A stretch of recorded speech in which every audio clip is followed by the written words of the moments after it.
ورزشگاه مرکزی ناحیه وسه در میدان سطوبی فوتبال زیاده از 200 نفر فوتبالبازان، کودکان، نورسان، جوانان و مخلصان بازی فوتبال انا همین خیل در چنین محیطی ایدانه روز جهانی فوتبال 25 می جشن گرفته شد.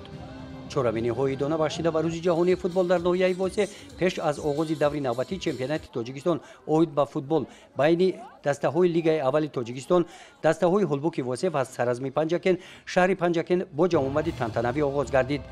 در آغاز رئیس ناحیه وسه در معروضه ایدانهشان بخشیده به روز جهانی فوتبال همه ساکنان ناحیه را تبریک نموده قید نمودند که با شکرگزاری از دوران صاحب استقلالی کشور و دستگیری های همه جانبه پیشوای ملت تاجیک با پیشنهاد و تشبث های سازنده در عرصه جهان همچون دولت تشبثکار، پیشنهاد رئیس مجلس ملی مجلس عالی جمهوری تاجیکستان، پرزیدنت فدراسیون فوتبال تاجیکستان محترم رستم امامعلی، سنه 25 می همچون روز جهانی فوتبال از جانب سازمان ملل متحد قبول کرده شد.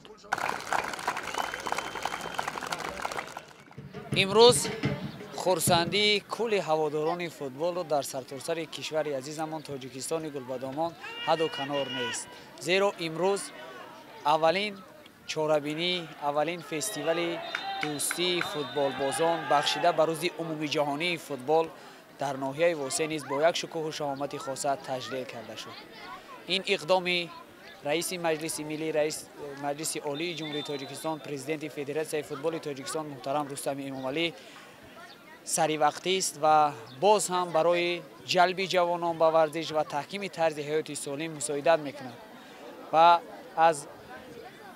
جلب مردم، از اشتراک مردم در چورابینی با شکوه بخشیده به روز عمومی جهانی فوتبال در ناحیه وسه باز هم بازگویی کننده آن است که امروز توجه مردم، توجه جوانان به بخصوص به ساحه فوتبال به نهایت نظررس است.